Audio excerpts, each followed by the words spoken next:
经过中国政府不懈努力，当地时间周五，孟晚舟女士乘坐中国政府包机离开加拿大，返回祖国。据正在深圳宝安国际机场的深圳卫视前方记者刚刚收到的消息，孟晚舟所乘坐的航班已经于21点50分左右落地。深圳机场和地标建筑都打出大字“欢迎孟晚舟回家”。深圳市民也给出了积极反响。回顾孟晚舟事件，彻头彻尾充满了政治操弄，但美国和加拿大沆瀣一气的图谋最终破产。孟晚舟事件对国际政治有何深刻影响？为什么说孟晚舟坚持不认罪至为关键？来看分析。周六晚上21时50分左右，孟晚舟乘坐的中国政府包机 CA552航班降落在深圳宝安国际机场，陪同护送的中国驻加大使丛培武同机抵达深圳。据人民日报官方微博消息，由于新冠疫情，国外入境有着严格的防控要求。孟晚舟回到深圳后，将按照目前的14+7入境隔离政策，集中隔离14天后，再加7天不限制外出的小区管理。当地时间周五，孟晚舟重获自由后，在加拿大不列颠哥伦比亚省法院外发表简短讲话。我想感谢我的祖国，还有我祖国的人民对我的支持和帮助，这是我走到今天最大的资助。孟晚舟说，在过去的3年里，我的生活天翻地覆。作为一位母亲、一位妻子以及公司高层，这对我来说是个颠覆性的时期。但我相信每片乌云都有一线希望。这真的是我生命中的一次宝贵经历，我永远不会忘记从世界各地的人们那里收到的美好祝福。新华社在北京时间周六上午10点37分发消息称，经中国政府不懈努力，当地时间9月24号，孟晚舟女士已经乘坐中国政府包机离开加拿大，即将回到祖国，并与家人团聚。外交部发言人赵立坚转发了孟晚舟即将回国的新闻，并表示欢迎回国。有网友留言表示，经中国政府不懈努力，短短9个字，难以想象这其中经历了多少坎坷。感谢爱护我们每一个人的祖国。周六，中央广播电视总台新闻联播播《人民日报》即将发表的重要评论。明天出版的《人民日报》将发表评论员文章，题目是“没有任何力量能够阻挡中国前进的步伐”。文章说，9月25号，中国公民孟晚舟乘坐中国政府包机返回祖国，这是党中央坚强领导的结果，是中国政府不懈努力的结果，是全中国人民鼎力支持的结果，是中国人民的重大胜利。外交部发言人华春莹周六应询表示，中方在孟晚舟事件上立场是一贯的、明确的，事实早已充分证明，这是一起针对中国公民的政治迫害事件，目的是打压中国的高技术企业。对孟晚舟女士所谓欺诈的指控纯属捏造，就连被美方指为受害者的汇丰银行，也出具了足以证明孟女士清白的文件。美国、加拿大所作所为是典型的任意拘押。在孟晚舟搭乘回国包机前，中国驻加拿大使馆相关人员到机场为孟晚舟送行。视频中可以看到，孟晚舟与一位女士热情拥抱并互相鼓励。谢谢你照顾我，照顾我们整个团队。这个时间拖的是很长，1000多天，将近3年。孟晚舟本人和他的家人都受到了很多的伤害和痛苦，但毕竟是一种中国胜利这样姿态，把这个事情解决了，并且呢，也进一步揭示了这个事情本身就是跟法律没有太多的关系，是一种政治上的绑架，通过绑架一个中国的公民，一个中国企业的高管，试图让中国做出让步，做出妥协，这个企图呢是完全失败了。孟晚舟被加方无理拘押期间，中国政府高度重视孟晚舟的权益保护，驻加外交官多次在当地主流媒体发声，声援孟晚舟。2020年11月30号，中国驻加拿大大使丛培武和孟晚舟通话，表达慰问。12月1号上午，在孟晚舟被加拿大无理拘押2年之际，中国驻温哥华总领事童小玲等人赴孟晚舟住所看望，并受外交部委托向孟晚舟转达中国政府的亲切慰问。今年8月26号，外交部发言人汪文斌在回应孟晚舟被拘押1000天相关问题时强调，这是一起彻头彻尾的政治事件，本质是美国一手策划、加拿大帮凶实施的针对中国公民的政治迫害，是对中国企业的蓄意打压。中方绝不接受任何形式的政治胁迫和滥用司法行为，绝不允许中国公民成为别国政治迫害的牺牲品。中国的立场从来没有改变，从一开始就是这是一个政治绑架，必须无罪释放。恢复孟晚舟女士自由。中国政府始终把这个博弈的这个斗争矛头推着美国政府。尽管美国在这期间更换了政府，从特朗普政府到拜登政府，但中国的努力仍然在进行，并且呢越来越坚定，越来越被美国的压力越来越大，就持续对美国保持压力，在自己坚定立场。那么最终呢，当然获得了一个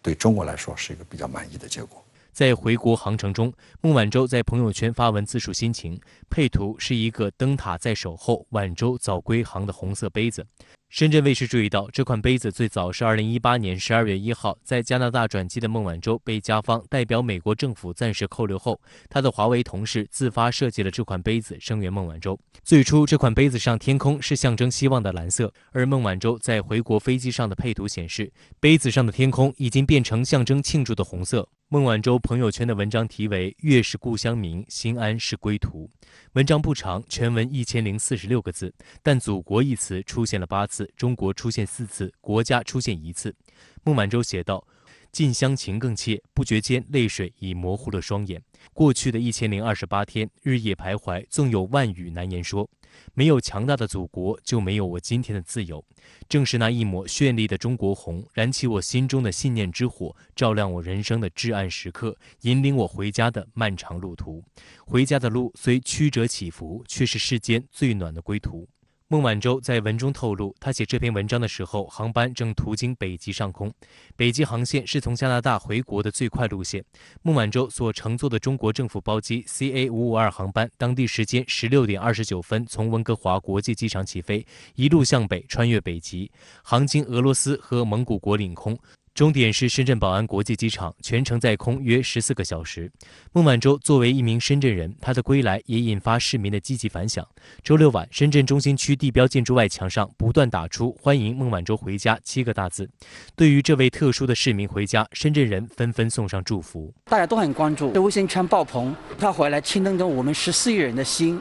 他回来了，就是给我们大家有一个什么呢？很激动的心情，就好像自己的亲人回家了一样，体现了我们祖国的强大，体现我们全中国人民的团结。看了他发的这个微博或者朋友圈以后的感觉，就是他被这里扣押了这么多年，平常是一种乐观积极的心态面对，但是现在看到他回来了，还是能看得出来心里面是苦尽甘来的感觉嘛。孟晚舟的妹妹姚安娜在社交媒体发文欢迎姐姐回家。她写道：没有祖国的强大，就不会有姐姐的自由和家人的团聚。感谢党和伟大的祖国，姐姐你永远是我的榜样，是全家的骄傲。孟晚舟的父亲任正非此前在接受媒体采访时表示，女儿回来以后还做华为首席财务官。正常的历史长河中，磨难都会出来英雄。孟晚舟经历的磨难也会对他的意志产生很大的这个提升，这对他来说是一个很大的财富。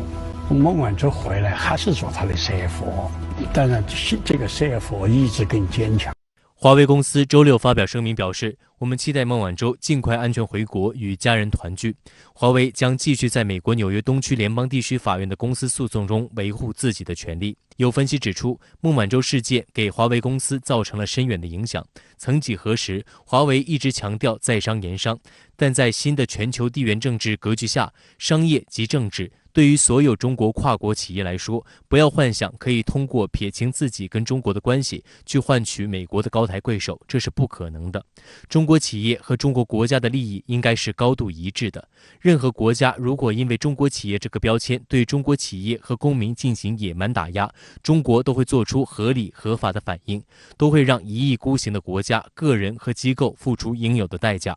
回顾孟晚舟事件，关键证据显示事件充满了美国的政治算计，但加拿大法院也在整个过程中扮演了极不光彩的角色。加拿大发行量最大的报纸《环球邮报》曾曝光一份来自加拿大安全情报局的报告，这份撰写于加方应美方要求逮捕孟晚舟之前的报告，用高度政治化来形容这一事件，并评估认为将对全世界引发震动。在孟晚舟被加方扣押近3年后，今年8月18号，孟晚舟引渡案审理全部结束，但加方未宣布结果。直至本周五上午，纽约法庭与孟晚舟连线进行视频开庭程序。孟晚舟对各项指控均不认罪，仅对案件进行事实陈述。美国联邦地区法院唐诺利法官随后批准缓起诉协议。几个小时之后，加拿大法院签署释放文件，孟晚舟及时获得自由。美国司法部发声明称，将继续对华为进行调查。美国国会中的共和党对华强硬派议员则称，与孟晚舟达成协议是投降。孟晚舟的律师威廉·泰勒向记者表示，根据协议，美方将针对孟晚舟的诉讼推迟到2022年12月1号。期间，孟晚舟不违反协议的话，美方将在到期后撤销诉讼。泰勒强调，孟晚舟没有认罪，并完全预计起诉书在14个月后将被永久驳回。环球时报发社评指出，孟晚舟以不认罪方式获释，这很关键。加方表面上在对孟晚舟搞法律战，实际上一直在看美国的政治脸色。整个西方社会对此心照不宣。孟晚舟个人和华为公司无力跟美家的国家机器对抗，所以中国政府从一开始就站了出来，对孟晚舟获释开展了持续不懈努力。文章还指出，抓捕孟晚舟打破了国际秩序中一些基本的东西，刺激了大国博弈的行动层面，其造成的破坏是深远的，此案将是美国永恒的污点。观察指出，美国主动放弃引渡孟晚舟，除了司法理由不充分，而且当初特朗普政府决议以非法逮捕孟晚舟来打压华为、打压中国高科技产业的图谋已经彻底破产。随着时间的拖延，给加拿大和美国造成了日益沉重的外交负资产和国际信誉负资产。对于加拿大特鲁多政府来说，还是严重的执政能力负资产。美国媒体曝光，近3年来，加拿大总理每一次与美国总统见面及通话时，都重点要求美国解决相关事件。此外，孟晚舟事件是加拿大政府近年来所犯下的最严重的国际外交错误。加拿大明显高估了美国政府的诚信，也低估了中国政府捍卫中国企业和中国公民合法权益的决心。美国实际上对很多国家都提出截留华为高管的请求，但只有加拿大顺从了美国的要求。一些舆论也认为大国博弈不可避免，但孟晚舟返回中国意味着缓和的契机。我认为对中美关系呢，实际上是个好事情，因为美国认识到了自己的错误，无罪释放了孟晚舟，而中国呢本来就愿意跟美国搞合作。习近平总书记说嘛，我们不搞对抗，要搞合作。有问题的时候，那么求同存异。所以这一点呢，就说明中国的方向是对的。我们当然也希望美国跟中国在这个问题上相向而行。对于中加关系呢，我认为也更是一个更大的促进，因为加拿大跟中国政府在很多问题上本来就没有太大的矛盾，在这个问题上，加拿大完全做了一个错误的选择，做了错误的事儿。比如说，加拿大从来就没有拒绝过5G 这个技术，也没有封杀华为。我个人认为，中国和加拿大关系的恢复的速度和深度，可能都会大于中美的关系的恢复的速度和深度。就在之前，孟晚舟下飞机后，在停机坪发表简短的讲话。他对陪同护送他回国的驻加拿大大使丛培武，以及在场等候他回国的广东省和深圳市领导以及各界人士表达感谢。孟晚舟表示，滞留异国他乡3年，他无时无刻不感受到党、祖国还有人民的关爱与温暖。感谢中国政府坚定维护了中国企业和中国公民的正当权益。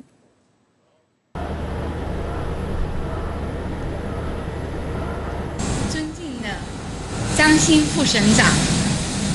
秦伟忠市长、丛培武大使、各位领导、各位朋友，晚上好。烦恼座位，深夜在机场等候，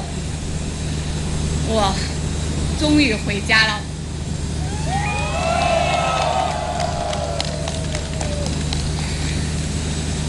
经过1000多天的煎熬，我终于回到了祖国的怀抱。异国他乡的漫长等待，充满了挣扎和煎熬。但当我走下舷梯，双脚落地的那一刻，家乡的温度让我心潮澎湃，难以言表。祖国，我回来了。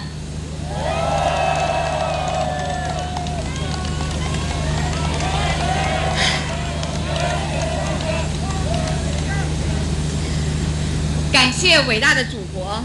和人民，感谢党和政府的关怀，感谢所有关注和关心我的人。作为一名普通的中国公民，遭遇这样的困境，滞留异国他乡3年，我无时无刻不感受到党、祖国还有人民的关爱与温暖。习主席关心我们每一位中国公民的安危，同样也把我的事情挂在心上，让我深受感动。我也感谢在这个过程中所有相关部门对我的鼎力支持和帮助，他们坚定地维护了中国企业和中国公民的正当权益。回首3年，我更加明白，个人命运、企业命运和国家的命运是十指相连。祖国是我们最坚强的后盾，只有祖国的繁荣昌盛，企业才能稳健发展，人民才能幸福安康。作为一名普通的中国人，我以祖国为傲；作为一名奋斗的华为人，我以华为为傲。艰难方显勇毅，磨砺使得玉成。所有的挫折与困难，感激与感动，坚守与担当，都将化作我们前进的动力和拼搏的勇气。我们坚决拥护以习主席为核心的党中央，忠于自己的国家，热爱自己的事业，在政府的管理规则下，努力发展好企业，为国家、为社会多做贡献。国庆即将来临，提前祝祖国母亲生日快乐！我想说，有5星红旗的地方，就有信念的灯塔。如果信念有颜色，那一定是中国红。再次感谢大家，因为我还要做防疫隔离，所以在此祝愿大家国庆快乐，谢谢大家。好的，马上来连线特约评论员张思南。张先生你好。那么，孟晚舟女士乘坐的中国政府包机刚刚在深圳机场降落，其加拿大律师也发表声明称孟晚舟没有认罪。深圳全城欢腾，地标亮灯迎归。那对此您怎么来看呢？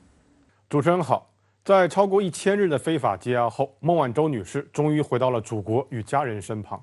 我们钦佩于孟晚舟女士面对逆境时的坚强与勇毅，同时也不应忘记，这一切最终源自于一个强大的国家时刻关心每一位海外同胞安危冷暖的决心与意志。2018年12月1日，加拿大警方应美国政府要求逮捕孟晚舟。当日，中国驻加拿大大使馆表示坚决反对并强烈抗议，中方随即紧急召见加拿大与美国驻华大使，要求立即放人并撤销对中国公民的逮捕令。12月11日，国务委员兼外长王毅强调，对于任何肆意侵害中国公民正当权益的霸凌行径，中方绝不会坐视不管，将全力维护中国公民的合法权利，还世界一份公道正义。事实上，无论某些人或某些国际媒体如何解读孟晚舟被扣押一事，有一点是确定无疑的，那就是此次事件绝非是简单的司法或是经济案件，而是彻头彻尾的政治构陷。就在孟晚舟被扣押10天后，美国时任总统特朗普就对路透社表示，如果有利于美国国家安全，或者是同中国达成贸易协议，他会干预美国司法部针对孟晚舟的案件。讽刺的是，特朗普的表态令夹在中美之间的加拿大十分狼狈。2019年1月，时任加拿大驻华大使麦加连称，美方事实上已经干预了加拿大的司法独立性。其后，他又对多伦多星报表示，从加拿大的立场而言，如果美方撤销引渡要求，那对加拿大来说可是再好不过了。在过去近3年的时间里，面对美国和加拿大方面的无理要求与挑战，中国政府始终坚持为孟晚舟提供领事保护，尽最大程度保障一位中国公民在海外应享有的权益。因为我们知道，正如时任中国驻加拿大大使卢沙野所言，这是美国动用国家力量对一家中国高科技企业的政治追杀，是有预谋的政治行动，中国政府绝不会屈服。今天，孟晚舟一事终于迎来了一个令人欣喜的破局节点。恰如孟晚舟在其登基后的一条朋友圈上写道：“没有强大的祖国，就没有自己今天的自由。”那么孟晚舟能够顺利回国，是否可以说明美国在积极回应中方提出的2份清单？那么这对于中美关系接下来的走向会产生什么样的影响？这是个好问题。我记得今年早些时候，很多国人都在问，为什么拜登上台了，中美关系似乎并没有转好？的确，我们看到，相较于特朗普，拜登看似温和，但在针对中国对抗性上，可谓是有过之而无不及。从中美安克雷奇对话开始，我们已经可以预见到，未来一段时间内，两国间的对抗性会不断增加。这一方面来自于一个相对衰落的美国，因为恐惧而执着于通过搞事情来展现自身的霸权；另一方面呢，也来自于一个崛起中的中国，展现出捍卫自身利益和尊严的勇气和决心。此次孟晚舟顺利回国，则反映出这种对抗性不会无限制的增强。美方虽然试图对中国极限施压，但也会在极限的范围内回应中方的基本要求。2021年7月，中方在天津向美方提出了2份清单，其中要求美方纠正错误的清单中的最后一条，正是撤销对孟晚舟的引渡。至少我们能看到，对于拜登政府而言，他们已经没有勇气和能力和中国完全脱钩，延续特朗普时代那种自杀性袭击一般的持久贸易战。我认为这并非源于拜登的某种善意，实际上，美国政府一直在逼迫各大公司回国设厂，并谋求在印度和东南亚布局替代中国的工业国家。只不过一场疫情最终让这一切化为乌有，甚至让中国在全球经济链条中的地位因为自身优秀的疫情防控而有所上升。就未来的中美关系而言，孟晚舟顺利回国，标志着美国的对华政策从此前基于霸权主义的顽固单边主义政策，多多少少开始向更加灵活的务实主义政策转变。某种意义上，也和本周拜登在联大会议上所言美国不追求新冷战，并愿意和中国合作相暗合。但反过来，如果说孟晚舟顺利回国意味着美国对华政策将出现某种根本性的态度回转，我认为也大可不必如此解读。两国关系的未来注定将在一种动态平衡中前进，挑战伴随着机遇，我们没有必要因为机遇而过于欣喜，也没有必要因为挑战而感到垂头丧气。我们需要坚守的是永远捍卫自身利益与尊严的勇气和智慧，以及足够的格局与眼界，去看到并落实一个双赢乃至多赢的中国方案。我认为这也是孟晚舟一事3年来给我们最大的启示。好的，非常感谢张先生在线来和我们分享您的观点，谢谢。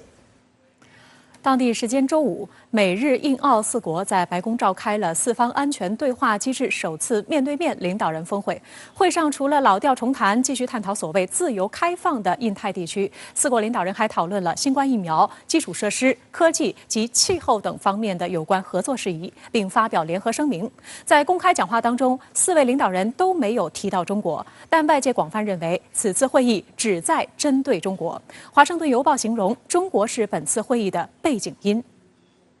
拜登在峰会开幕致辞时形容4个民主国家已走到一起。When we met 6 months ago, we made concrete commitments to advance our shared and positive agenda for a free and open Indo-Pacific. Today, I'm proud to say that we're making excellent progress.拜登还表示，4国将共同应对从新冠疫情到气候变化的挑战，并提到4方安全对话疫苗计划有望在印度生产10亿剂疫苗，以增加全球供应。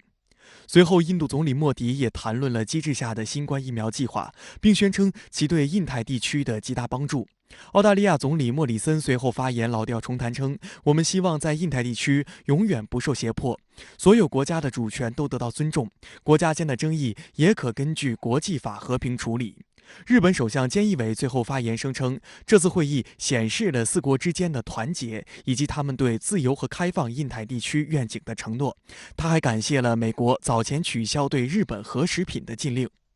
峰会后，四国发表联合声明指，四国承诺共同致力促进自由、开放、以规则为秩序、根据国际法不畏惧所谓胁迫的印太地区，并加强印太地区及其他地区的安全与繁荣。四国支持印太地区的法治、航行和飞越自由，以和平方法解决争端，并支持区内的民主价值观和国家领土完整。声明还提到，四国已成立新冠疫苗专家组，支持印太地区的抗疫工作，承诺会通过联合国等机制向全球各国捐赠超过12亿剂疫苗，并提供资金提升印度的新冠疫苗产能。科技方面，四国将会持续合作，推进和发展安全、开放和透明的 5G， 以及比 5G 更先进的网络，并在制定技术标准等方面促进公私营合作。四国将会共同应对包括半导体在内的关键技术和材料的供应链问题。声明又表示，四国将持续共同努力应对气候变化，共同建立负责任和有弹性的清洁能源供应链，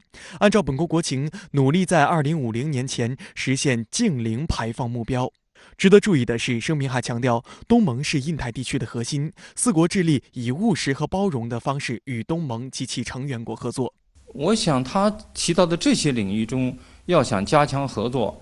那么指他四国是解决不了这些问题的。比如说气候问题，气候问题是需要全球各个国家通力参与合作才能够完成的一个艰巨的任务，单单他四国是远远做不到的。他们这样说这样做，实际上是恰恰反映了他们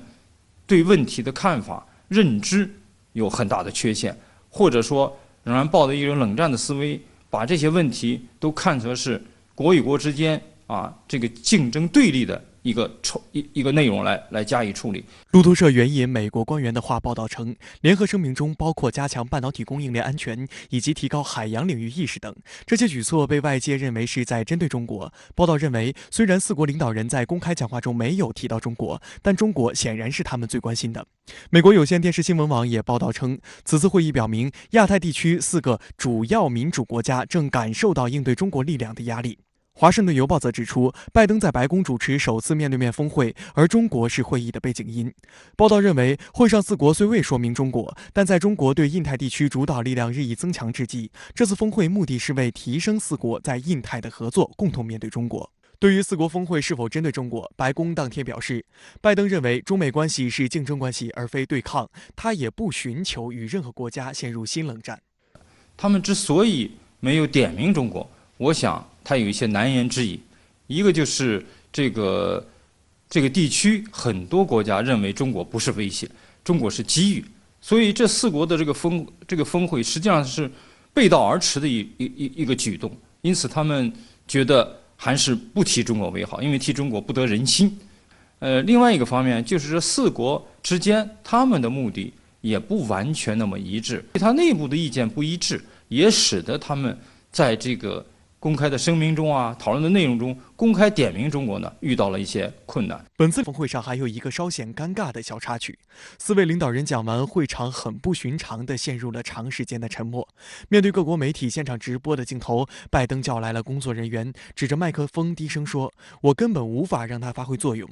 虽然一些美国电视台赶紧切换画面，但这句话还是立马被直播了出去。拜登这句吐槽麦克风的话，在这个被视为针对中国的四方峰会上显得颇有意味。在四国峰会召开前几个小时，拜登在椭圆形办公室与印度总理莫迪会晤，这是拜登上任后两人第一次面对面举行会谈。拜登表示，这次会晤将开启美印关系历史新篇章，两国将共同应对最严峻的挑战。拜登在交谈中试图拉近他与莫迪的距离，特别提到美国副总统哈里斯的母亲就是一位伟大的印度科学家。莫迪特地从印度带来一些文件，证明拜登这个姓氏在印度确实存在。莫迪还向拜登发出访问印度的邀请。好的，马上来连线特约评论员刘和平。刘先生你好，我们看到在历史上第一次四方安全对话领导人峰会召开前，美国总统拜登与副总统哈里斯、日本首相菅义伟与澳总理莫里森都分别与印度总理莫迪举行双边会谈。那对此您怎么来看呢？确实，在这次峰会上，印度总理莫迪似乎成为了美国、日本、澳大利亚三国争抢的香饽饽。尤其是美国，除了总统拜登亲自会见并举行双边会谈之外，还另外加了戏，让有着印度裔血统的副总统哈里斯也单独举行了会见。这不仅仅是要以所谓的共同意识形态与价值观念来拉拢印度，更想通过血缘这一纽带来感动印度。那么对此，我们不能被表面现象所迷惑，误以为印度已经成为了印太战略的坚定支持方，甚至是成为了印太战略的中流砥柱。中国有句俗话叫缺什么补什么。我认为印度总理莫迪受到美日澳三国领导人的刻意宠爱，恰恰说明截止目前为止，美日澳三国并没有真正搞定印度，印度仍然是印太战略中的弱项与短板。大家知道，美日澳推进印太战略的根本目的，就是要在区内建立一个专门针对中国的团团伙伙。同时，顾名思义，四方安全对话机制的核心也是着重于军事与安全的，尤其是着重于所谓的东海、南海与台海的所谓安全。能够根据日本共同社提前获得的四方安全对话共同声明草案内容，印太地区的安全问题并没有成为本次峰会的主要议题。本次峰会重点讨论的是跟军事安全无关的全球气候、公共卫生、基础设施建设与产业链供应等等方面的问题。另外，这份声明草案最终还没有点中国的名，我认为这背后的原因显然就是因为印度在态度上的忧郁，甚至是反对。出于自身国家利益与国家战略上的考虑，印度并不想被拖入与中国的军事对抗当中，他们只想利用美日澳构建印太战略的机会，在公共卫生尤其是经济层面为自己争得更多的利益。正是在这种情况下，印度以及印度总理莫迪成为了美国、日本、澳大利亚三国共同游说与争取的对象。因此，从这个角度上来说，能否说服印度全心全意投入到印太战略当中，就成为了检验这次四方安全对话领导人峰会成败的关键。此外，美国国务卿布林肯在联合国大会间隙对东盟成员国的外交部长表示，华盛顿将在今年秋季发布一份新的印太战略。那对此您又作何解读呢？我注意到，对于这份即将出台的新版印太战略，布林肯表示，东盟将会是印太地区架构的核心，该战略将反映东南亚对印太地区的重要性，以及东盟在决定该地区未来方面发挥的关键性作用。对此，我的看法是，这是拜登政府为了把东盟拉进印太战略当中，故意在拔高东盟的地位，把东盟说成是印太战略的核心。事实上，从最近一段时间拜登政府的布局来看，美国的印太战略的确是分了层次的，但真正的核心并不是东盟，真正位于第一个圈层，也就是美国印太战略中处于核心地位的，其实是美日同盟以及刚刚达成的美英澳三方安全联盟。未来美国在印太地区打仗与冲锋陷阵，主要靠的就是这两个同盟。而第二个圈层，也就是属于相对外围的联盟，这是美日印澳四方安全对话机制。这个联盟的核心纽带，这是共同的意识形态与共同的经济利益。正在召开的四方安全对话领导人峰会，目的就是为了进一步巩固第二个圈层的联盟。只有在打造完了第一和第二个圈层的联盟之后，东南亚国家才会被纳入到第三个圈层，也就是最外围的联盟当中。而最近几个月来，美国先后派出防长奥斯汀、国务卿布林肯、副总统哈里斯密集访问东南亚，这说明把东南亚国家拉进印太战略中来，已经被提上了拜登政府的议事日程。而拜登政府在美日印澳四方安全对话领导人峰会开完之后，才决定公布新版的印太战略，并把东南亚国家纳入进来，也间接地说明了东南亚国家在美国印太战略中的地位比不上日本、澳大利亚与印度三国。好的，非常感谢刘先生在线和我们分享您的观点，谢谢。继美法总统就潜艇风波通话之后，法国总统马克龙周五也应约与英国首相约翰逊通电话。不过，就在外界认为事件将进一步缓和之际，法国外长勒德里昂在同美国国务卿布林肯的会面中发出警告：重塑对美信心还需要时间和行动。德国外长马斯在受访时也喊话美国，下次在此类重要决策上必须与盟友磋商。拜登政府要如何修补潜艇风波所带来的跨大西洋信任危机？来看报道。法国总统马克龙在潜艇风波后首次应约与英国首相约翰逊通话。法国总统办公室发表声明称，约翰逊表示他有意根据我们的价值观和共同利益恢复法英合作，包括气候、印太和反恐等领域。而马克龙的回应是在等他的提案。英国《金融时报》形容约翰逊试图平息马克龙因为美英澳之间秘密建立的新三边安全同盟的怒火。报道指，约翰逊以英式法语劝喻马克龙需要接受美英澳三方安全协议将促进全球安全这件事。他曾在华盛顿呼吁马克龙应该冷静下来，并克制他的愤怒。What I want to say about that is, I just think it's time for some of our dearest friends around the world to, prenez un grip.About all this, and donnez-moi un break. 美国政客新闻网欧洲版则是用冷淡来评价二人的通话氛围。文章认为这是两国关系持久冷淡的迹象。而在马克龙与拜登通话后，法国外交部长勒德里昂周四与美国国务卿布林肯在联合国大会间隙举行了约1小时的闭门会议。勒德里昂谈及前一天法国总统马克龙与美国总统拜登通电话，称之为两国修补关系的第一步，但他强调解决两国关系眼下危机还需要时间和行动。布林肯在会面后接受媒体采访时就承认，消除与法国的摩擦不仅需要时间，而且需要采取行动。We recognize this will take time and hard work, and will be demonstrated not only in words, but in deeds. And I'm committed to working closely with Minister Le Drian on this crucial effort. 布林肯回避了记者关于是否是此次风波为两国关系的危机，是否向对方道歉等问题。美国国务院更是试图转移注意力，在声明中并未提及两国之间的信任或关系破裂问题，只是强调双方讨论了法国等欧盟国家与美国在印太地区的合作。美联社评论，拜登政府把老牌盟友法国排除在新三边安全伙伴关系之外，却并未致歉，要实现和好如初并非易事。这一次呢，就是法国确实受到了很大的损失，而且受到的是无辜的损失，是吧？是躺枪，而且呢，法国感到特别愤怒的一点呢，就是拜登呢，他一方面要求说我回来了，我要和盟友一起，但是呢，背后却有做着损害盟友的事情。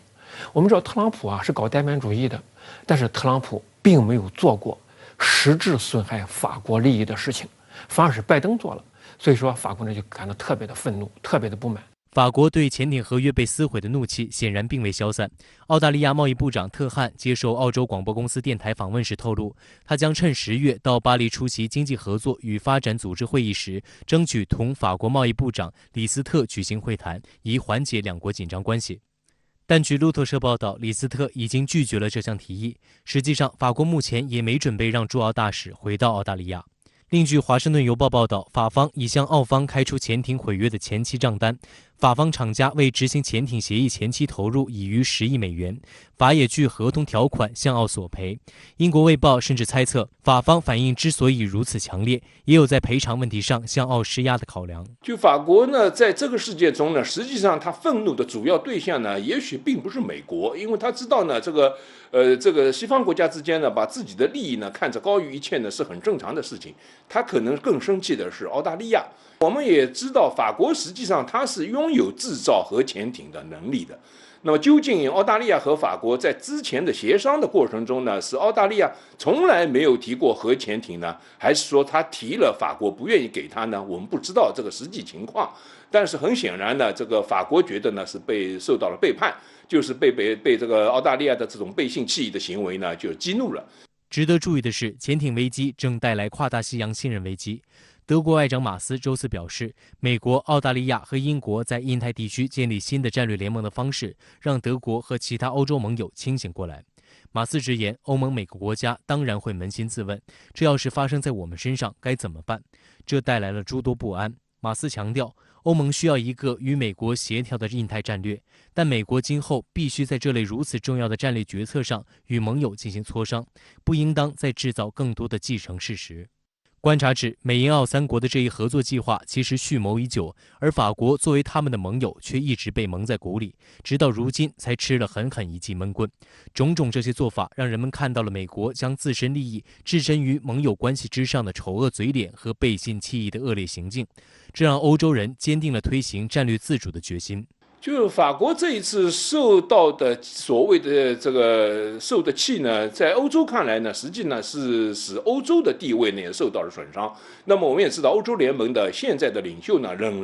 国家呢仍然是这个德国，所以德国呢借着这个机会呢，要发泄出呢欧洲联盟对美国的怨气。那么这个显示出呢，美国与欧洲联盟之间的这种所谓的盟友关系呢，目前正在经受重大的考验。这一次的这个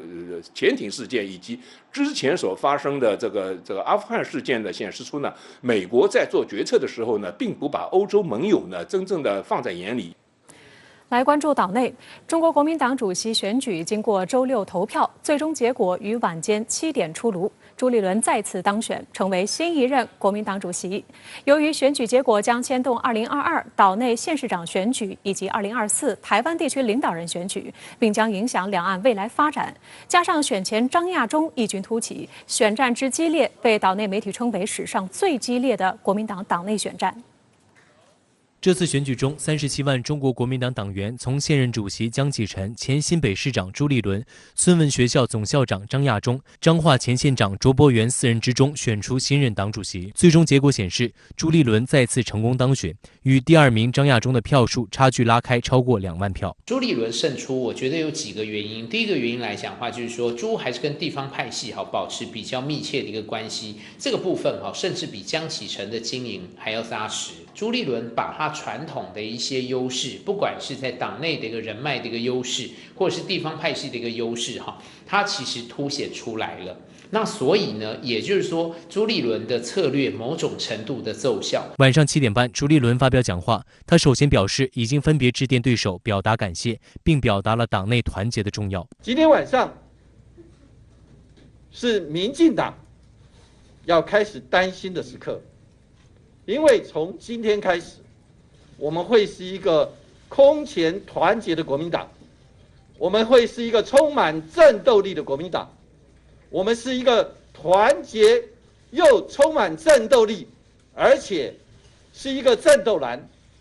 追求的是必胜蓝。朱立伦在讲话中特别提到，国民党在两岸路线上绝对不会变成小绿，我们不会畏惧任何的民进党的标签，我们要重建两岸交流的平台跟沟通的管道。朱立伦被视为国民党内中生代的重要人物，这是他第2次当选中国国民党主席。朱立伦在其参选宣言中强调，国民党必须改变才能打赢未来选战，更要改变独裁霸道的岛内政治现状。香港信报此前评论指出，朱立伦如果能够成功当选中国国民党主席，终极目标不言而喻，就是剑指2024年台湾地区领导人选举。而在此之前，必须带领党员打好明年9合1地方选战，希望移挫民进党锐气，凭此作为后实基础，迈向重夺执政之路。下周3，选举结果将报国民党中常会核备，新旧主席交接仪式预计将于10月30号的国民党全代会上进行。由于选战激烈，国民党一度被外界指责内部竞争过度。朱立伦周6就在自己投票后向媒体表达了选举后将致力团结合作的愿望。选后团结会不会是很大的问题？这就是朱立伦今天当选之后的最大的责任。如果今天能够顺利当选，我一定会团结全党，大家枪口对外。这次选举的看点之一是出现了张亚中现象。选前的最新民调结果显示，张亚中获得30.6%的支持率，是4人中最高的。而当天的开票过程中，他与朱立伦获得的票数也一直呈现焦灼状态。不要用张亚中跟朱立来做比较，因为谁当选的党主席都可以为中国国民党带来一个新的一个面貌。我是觉得差距小，其实正显示出国民党的内部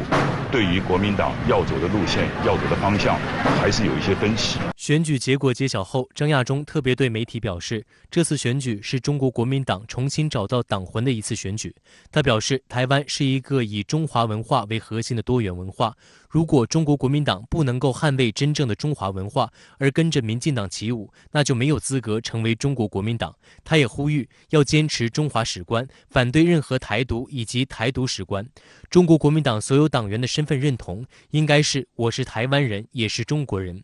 分析人士认为，原本被视为陪练的张亚中异军突起，很大程度上是因为他对民进党的强硬姿态，包括痛批蔡英文和李登辉。而在此次中国国民党选举中，两岸关系毫无疑问是焦点之一，候选人也纷纷借由不同场合提及9·2共识。朱立伦12号就透露自己不但会重启两岸交流平台，也希望两岸关系更稳定、安定、和平。张亚中则谈到，9·2共识中，两岸都主张坚持一个中国，谋求国家统一，未来应推动结束两岸敌对状态，创造两岸和平。他说，国民党如果不去解决两岸敌对的问题，永远会被民进党压着打。这次的一个选举是党内的一个选举，所以呢，他们基本上是要聚焦在有投票权的党员身上。那里面的黄复兴党部，也就是军系的党部的整个这个动员能量是最强的。然后呢，这些被称作深蓝的这些族群，它其实是对两岸关系是最有情怀的。所有的候选人基本上都会把9·2共识拿出来，主要是希望能够诉求深蓝选民的一个支持。香港南华早报认为，选举结果将决定这一100年老党的立场走向。台湾地区前领导人马英九也一早现身投票所投票，被媒体追问对候选人的两岸论述的看法。候选人的两岸论述都满意吗？